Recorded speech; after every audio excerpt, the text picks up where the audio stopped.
So this is Barbariccia Extreme. First clear.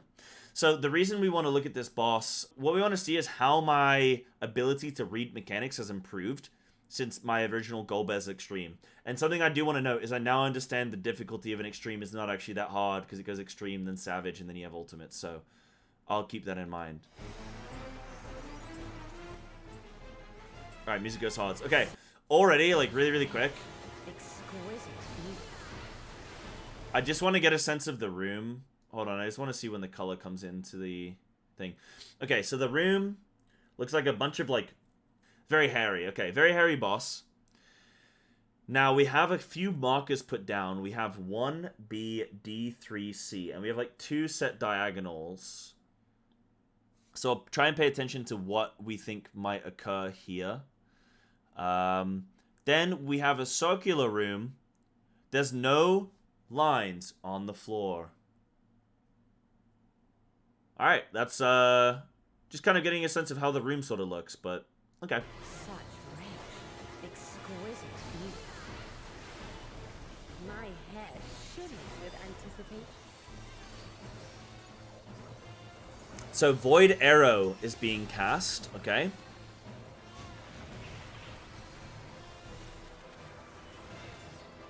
Just looks like, I mean, that didn't look like it did anything. It's just doing a bit of damage to everybody. Like 10k damage. So it's just like a raid-wide damage. But it looks like, do we get like a defensive up?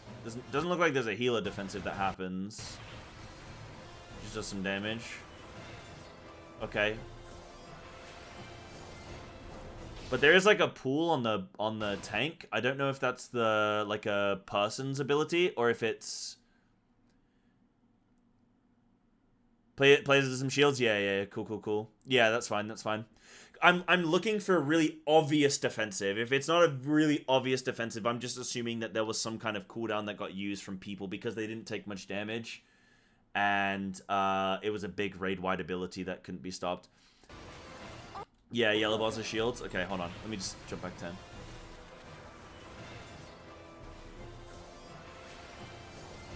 So everyone's like very stacked up. Something I'm taking a note of. On your guard. Okay, what the hell does this mean? I want to pause it so I can try and anticipate. So it's pushing. It looks like it's pushing this way, but it's in a line. It's not the whole arena. So I think you want to be in the middle, and it's going to push you back. Oh, wait, what?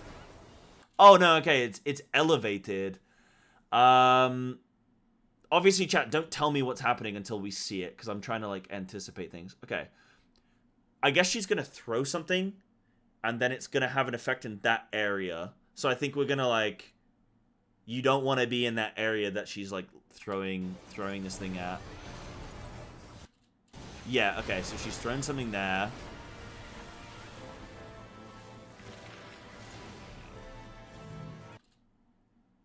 Just looking at people's debuffs and stuff at times. So you all want to be stacked up in the middle, because it looks like we have an inner ring and an outer ring. And maybe potentially a third outer ring as well. But during that mechanic, she also hits anything outside of this, like, middle ring. So you want to be stacked up. And that's the whole point of this fight. Of this bit. So we have the initial stack up, and we're moving away from that point, which is room denial, space denial. Gets everyone stacked up, and then immediately follows up with a big AoE hit in case you messed that up.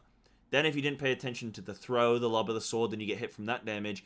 And then you get hit with this spread marker. And the whole point is to stack everyone up, and then everyone have to immediately spread. So I think that's kind of how you're trying to play this one out.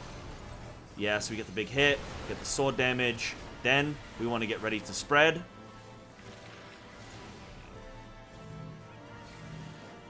that's where this comes in. But people aren't moving. Ah, okay, that's why. Right, perfect. Okay. So you have to... There's a lot of mom spaghetti on the floor, actually. So that's the kind of angle there, is you don't want to immediately spread. You want to all pre-position yourselves in a spot.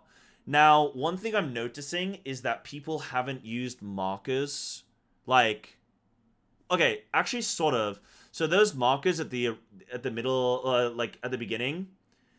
you kind of have, you can have someone here positioned on like C, ready to move. Somebody on 3, ready to move, D, and so you're like kind of moving out and spreading at the same time, and then we have A, 1, B. That sort of works, but I think these markers are probably for something else more than anything. But I know that Final Fantasy players, they like their clock. They like their clock positionals. So, okay. It's quite cool. I mean, let's see. So you have one, yeah, it doesn't quite work like that. But you do have, like, you do have 3 people in a line, and then you have 3 people in a line here. So it sort of works the way I was talking about. Not quite. Yeah, you get 1, 2, 3.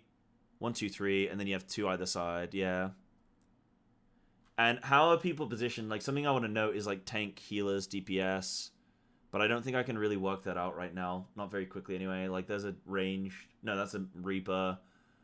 This person I'm following, I don't know what their name is.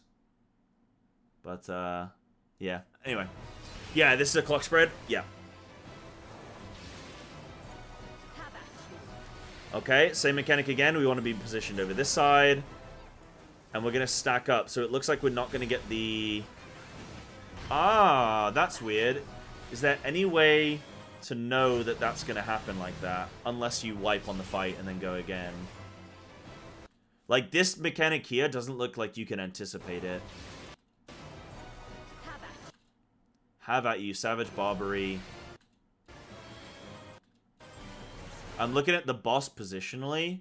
There is. Is it the way that the boss is, like, holding the sword and in a certain position? Where she's like... There is a way, but we won't tell you? Okay, cool. She does a big cleave, and then she throws it. I'm kind of looking at her positioning.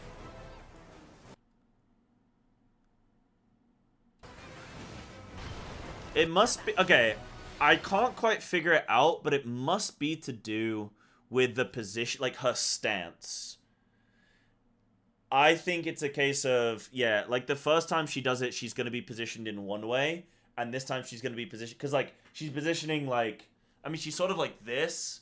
And then she switches and, like, slams like that, right? So she's coming from, like, one side to the other. Check the first one, see a difference? Yeah. Yeah, so this one she's standing up. So that's why it spins around. Okay. So this one, she's hunkered down. Okay, that's what I think it is. I think when she's standing up, she's going to do... Yeah. I think that's it. I think when she's hunkered down, it's based on her stance. Yeah, okay. So now we have 2. It's based on her stance. Yeah, 100%. I knew it was based on her stance because there was nothing else that happened that could have like been a giveaway. So I knew, but I wouldn't know how you would know that she was going to do that based on that stance unless you'd already done the fight and wiped to it. Right, so she throws the sword. Then she's going to do 2... stack markers. So we have group 1 and 2. We have a 1 over 1 person's head. We have a 2 here. So we're going to split the group into 1 tank, 1 healer, 2 DPS in each. It's a wipe and learn. Cool. And we move to the edge of the room. Then we have the damage here. She's casting Void Arrow again. So this is going to be AoE damage. So we have shields on people's health. Okay, so they have some shields, but they're not very big, so they get hit for quite a bit of damage. Quite a bit more this time. Then she does Void Arrow 3. So now we have a big defensive on the tank, because the tank's going to get hit from a tank buster.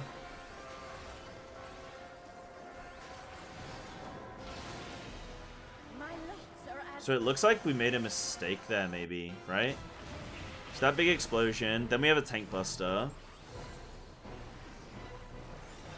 Then everyone needs to be ready to move, right? So we have that. Thing is, I'm still trying to decipher what are job visuals and what are actual, like, you know, what are additional visuals, like, of the actual boss.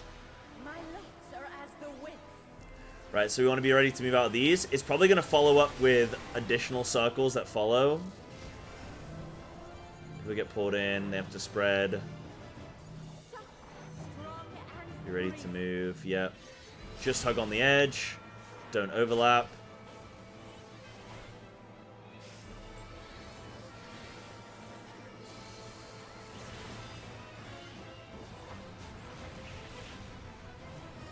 Big AoE blast.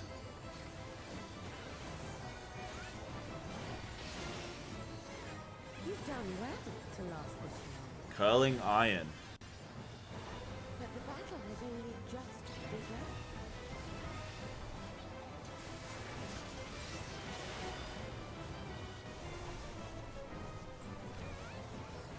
So is she just transforming? That's just like a P2 transition. Okay. We have health shields. I'll slaughter you all. Oh, big stack there. Okay. Dodge this if you can. Now we have 3 beams here, and they're not tethers, so we're actually going to have to adapt to this. This looks like...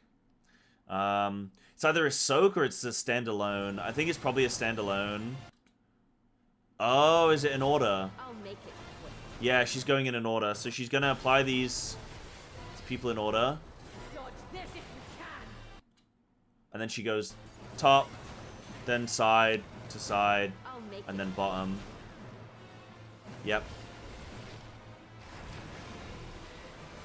Dodge the swirlies, and then that is a double tank soak because it's 2 red stack markers. Don't want to be in the middle of it? Oh no, I think you can do for me now. Tank almost dies. Stack in the middle. She's going to do a big AoE again. She's just throwing a rock up in the air. So move out. Great. Dump me in the middle, then get ready to go into the middle. Move in now. I don't know what these blue circles are, though.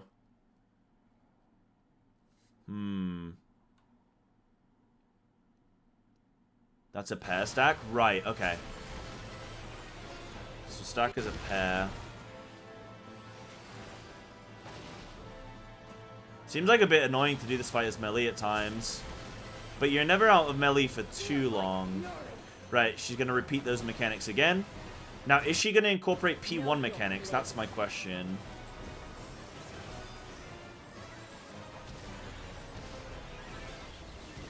Stack up for big schmamage.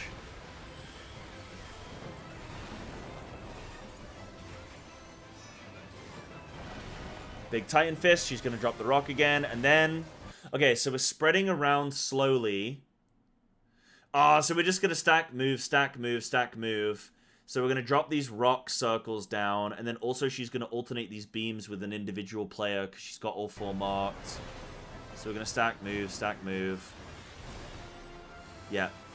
And then this is a pushback mechanic.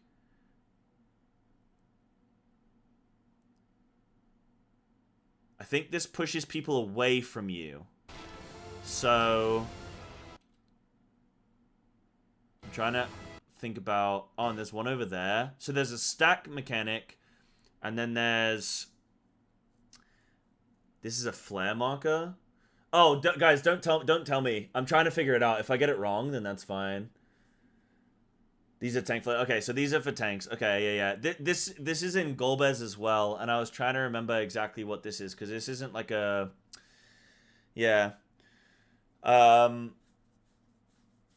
This was in Golbez, and I was trying to remember because at Golbez, when this happens, it's at the same point as the pushback, but the pushback markers are on the floor. And then we have 2 tank soaks and we have 2 non-tank soaks, right? So tanks go to the corners and then everyone else... Yeah. So this is a mini Golbez. Tanks go to the corners with these. And then you have the... You have 1 person in the middle with a pushback. Then you had tanks go to the corners, so that's 3. And then you had 5 people and you had a 2-person soak and you had a 3-person soak. Yeah, that's math there. So these are... They're not tank unique? Oh, okay. Well, regardless, you have an individual person, like, spread soak thing. And then you have the rest of the group go and stack here.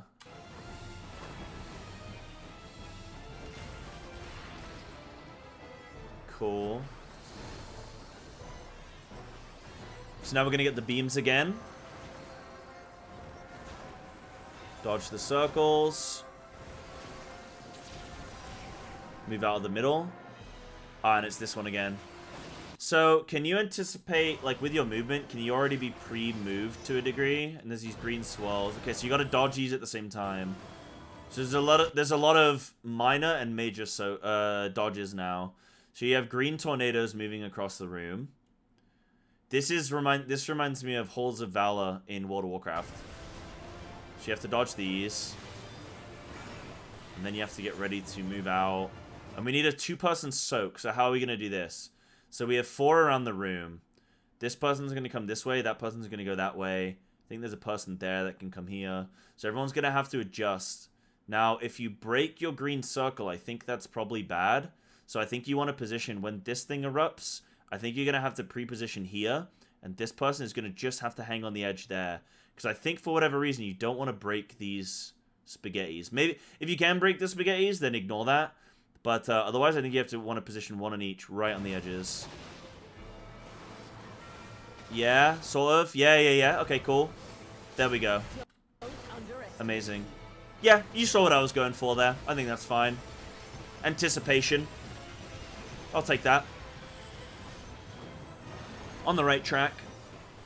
So how does it work with the spaghetti things? You don't want the 2 people within these like little hair nodes. You don't want them on the same spot, right? Right.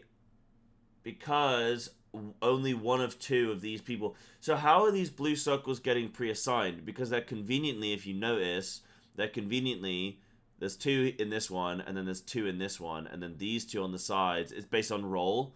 That's why they're pre-assigned position there. Okay. That's cool. So that's why you always have the tanks over here, or like one tank over here, and then it looks like another tank over there, right? Because QR used their invuln before.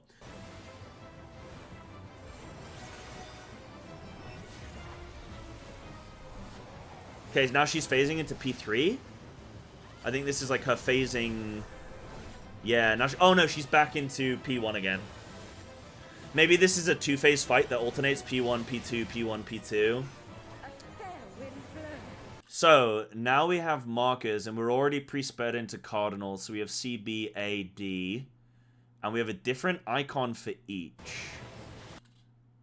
Yeah, this is PlayStation. PlayStation. The funny thing is they're actually going to be redesigning this fight for when they have the Xbox crossover, so... yeah.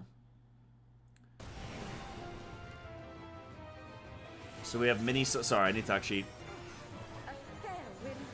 So you pre-spread with these, and then you're gonna have mini green. Bro, is this boss like nicknamed the Spaghetti Boss? Because it really is just spaghetti on the floor. Right, so we have 2 people tethers like in each.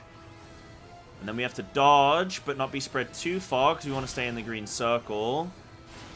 But you go either side, because I think there's a follow-up. So you want to be stacked and spread slightly. Like, loosely stacked, is what I should say, as duos. What's really interesting with this is that the person that this person is soaking with is different from the previous mechanic. In the previous mechanic, they have LW here. And in the mechanic before that, they have MA. So in this mechanic, they have MA here this time. And then on their right is AO. So that's really interesting to me, is we don't have consistently every time the same people trying to stack. Sorry, hold on. We went a little bit ahead. You don't consistently have the same people each time. Like, they're changing their positions a lot. Now, I should have anticipated which way she was going to go. So she's hunkered down, which means she's going to do side to side. And it looks like she alternates to outside, inside, outside line. You should call Bobby. That's funny. Alright, we go back to P1 soaks. We go group 1, we go group 2. And then after this, she's going to do a big A. She's going to do her Aeon cast again. And she's also going to do like a... She's going to do like something that affects the whole field. She's going to do her big green in the middle of the field. So you want to be on the corners. Yeah, there you go. So she hits... Oh, okay. It's not like a circle this time. It's actually like a... What is that? Like, I don't know, 120 degree or some shit? Like a conal? I don't know. You guys figure out the angles. I don't care. Like 120 degree or some shit. And then, yeah, she's like a conal cleave. So that's why we want to stack on the edges. So she does that. That's what I was talking about. Predicted that. Then we do the damage from this. Then she's going to cast Aeon. Yep. Sorry. Void Arrow, not Aeon. Right, then she casts Arrow. Then we want to get back into the middle of the room. So damage comes out there. Tank Buster. And then we want to stack up, ready to move, I believe.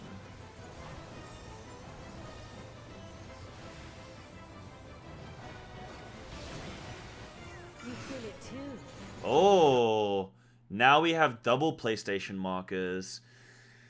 So I'm anticipating you either want to stack up with the same marker as yourself. Yeah, it's got to be. You want to stack up with the same marker as yourself, yeah? That just seemed random. You feel it too. Do you not? So green's gone this way. One's here in the middle. There's a square, square, X, X. Sort of? Those are the closest two together. I wonder what the hell these things do. I'm not seeing like a debuff marker anywhere. Oh, wait. It's because I'm looking for the debuffs where I normally look for my debuffs. Those look like buffs. Yeah, food buff. That's bleeds on the boss. So that's a focus target. That's bleeds on the boss. Where are this person's debuffs?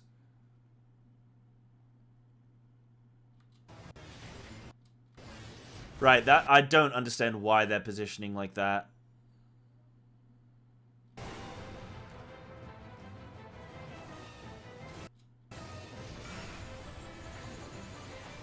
So we're getting 2 more, oh well, 4 more 2-person soaks.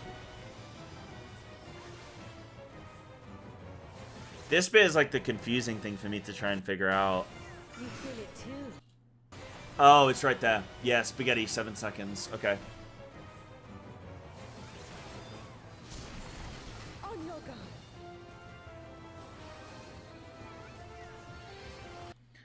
guard. I don't get it. Actually, I don't get this one.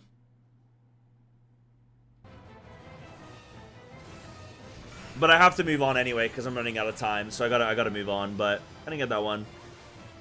But I mean I know they gotta do the 2-person soaks, and they're kind of like, yeah, I don't know. Yeah, feel free to tell me how this one works. This one seems like it takes a little bit of time to figure out, and I just don't have the time today. On your guard.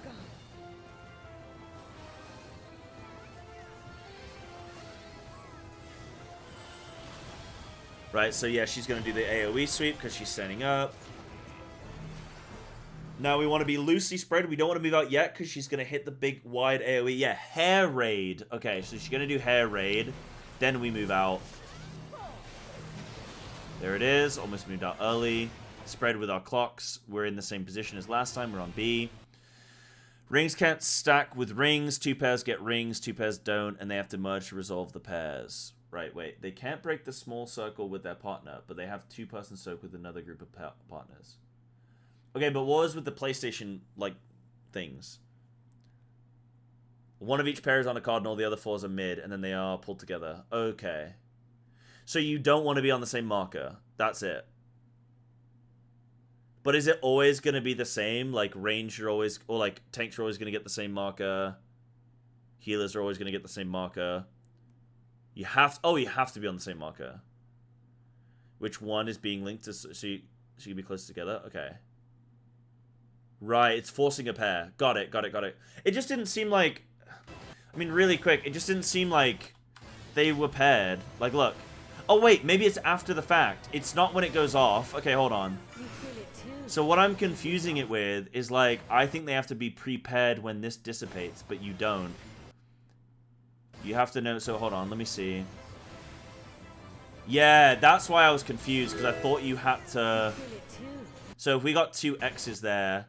But, like, this is circle, and who's on the other circle? MA. So, MA is... So, Mia Ann should come and stand on this person. The Reaper, yeah?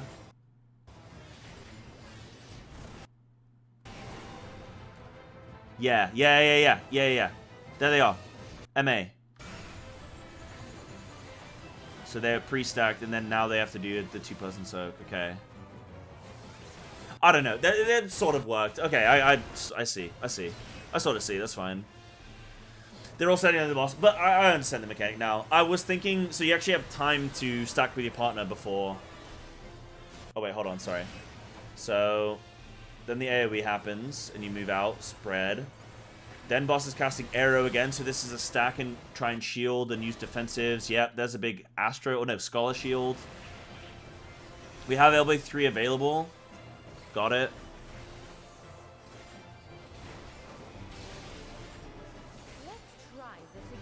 Curling Iron. What was this one again? Oh, God. So, pre-spread. Oh, is this just where she phases? Curling Iron means she phases. Oh, yeah, because she gets a big fist. Yeah. That was cool, Reaper. Did they just LB3 with Reaper? Yeah, hold on. Bro, I'm noticing shit in this game now. You know why I knew? Because of this. This big claw, and I went, hold on, that's a Reaper ability. And then I went, oh, that's a Reaper LB3. And I know that because I watched the LB3 video. See, good shit. That's her transition into P2, and then she starts throwing rocks in the air and slamming and shit. Yeah, okay. So this is exactly the same as before. We do our individual line markers, and then the fight progresses where we have the circles on the ground from the rock going up, as well as the lines. And this is the big AoE damage. She's constantly pulsing AoE damage with a big hit at the final hit.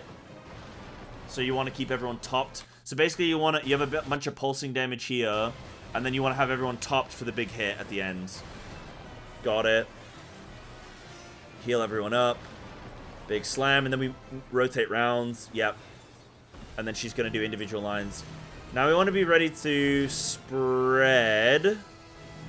4 people have big markers. So you'd want to pre-position. You'd want to stack in the middle as a group, and then you want to be ready to move to the sides with the small markers and spread around. It looks like they have enough space. That person can go there. Yeah, it looks like they have enough space. Oh, God, wait, hold on. Wait, what? Hold on.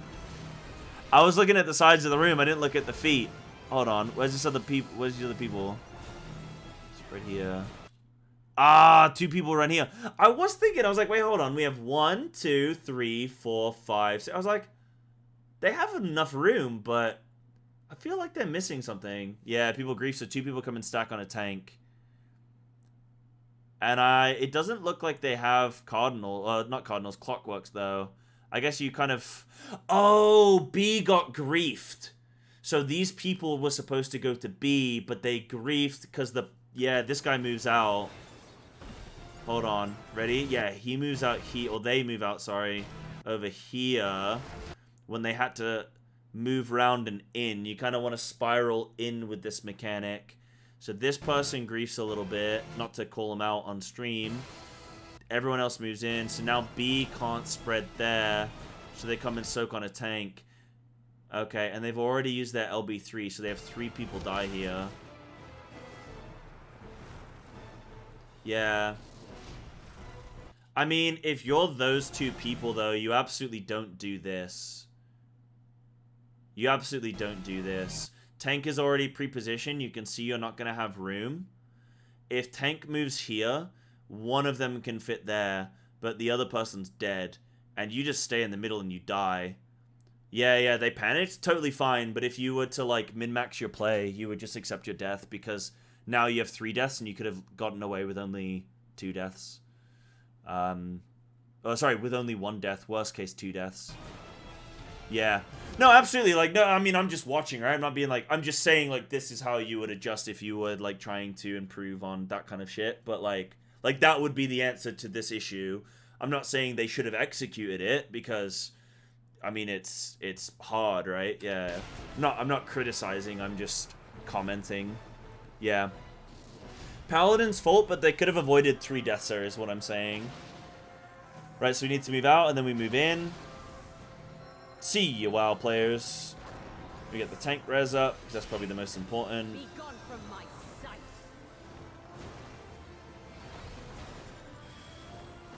Get the lines again. So now we have to spread, and we probably have to do our 2-player soaks again. I don't know how that'll work with 2 people dead. Hold on. Oh, we don't have to do it. Wait, we don't have to do it. I mean, they're already in pairs, so I feel like they're going to have to. Right, tank soak. He's going to invuln. Yeah, that's what that looked like to me. That little icon around them. So they invuln, so they don't need the other tank.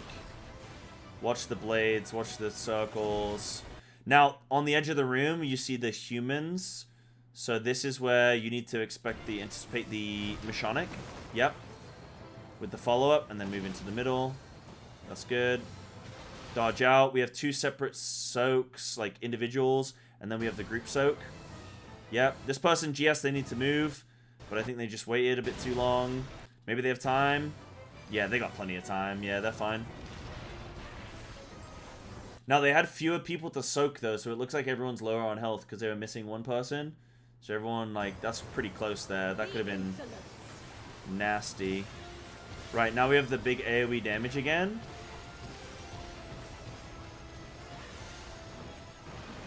This looks like a really fun fight. This looks like a really fun fight. Transition back to P1.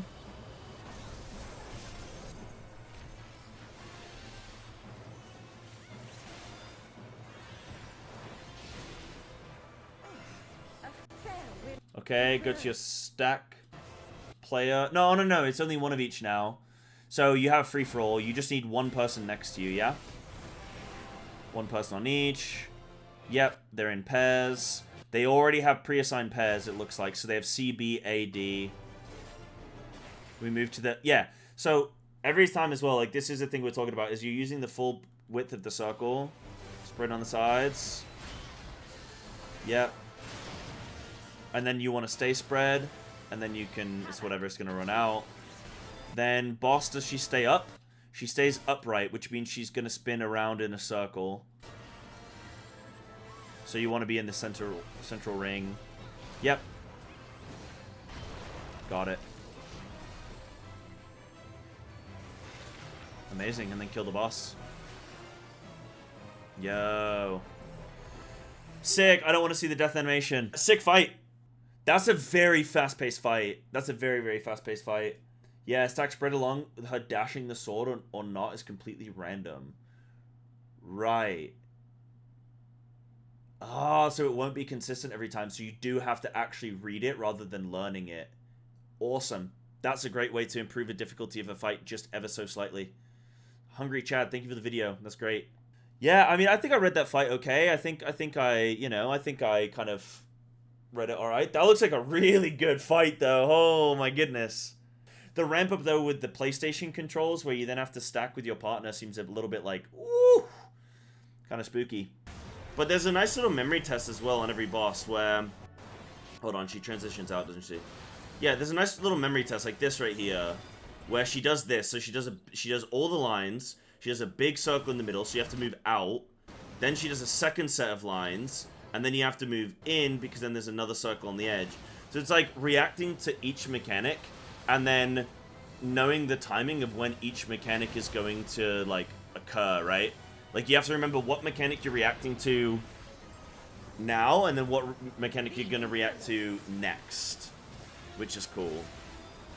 I feel like I could go in and learn this fight very quickly. Which is like a nice feeling to have about a fight. And I know it's only an extreme or whatever, but it's nice that...